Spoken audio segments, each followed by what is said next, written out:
দর্শক, কুয়াকাটার আবহাওয়া নিয়ে সবশেষ খবর জানাতে সরাসরি যুক্ত হচ্ছেন সহকর্মী KM শাহাবুদ্দিন শিহাব। শিহাব, কুয়াকাটার পরিস্থিতি আপনি কেমন দেখছেন আর স্থানীয়রা কি বলছেন?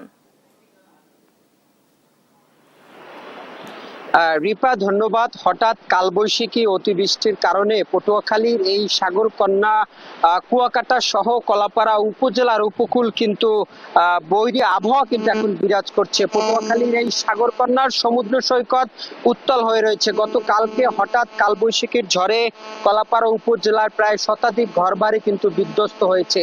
গতকাল সকাল 6টা থেকে আজকে সকাল 6টা পর্যন্ত কলাপাড়া উপজেলা 114 মিলিমিটার বৃষ্টিপাত কিন্তু রেকর্ড করা হয়েছে।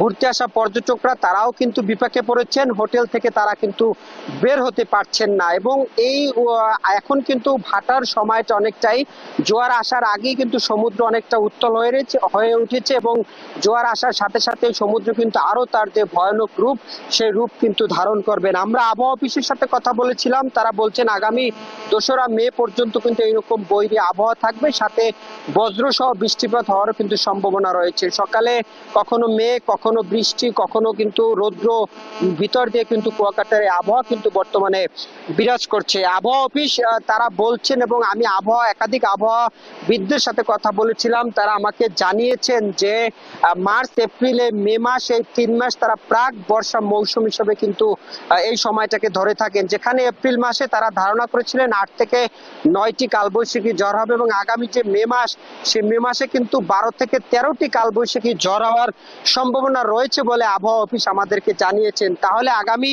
মে মাসেও কিন্তু বাংলাদেশ মারাত্মক এই কালবৈশাখী ঝড়ে কিন্তু বিধ্বস্ত হওয়ার সম্ভাবনা রয়েছে।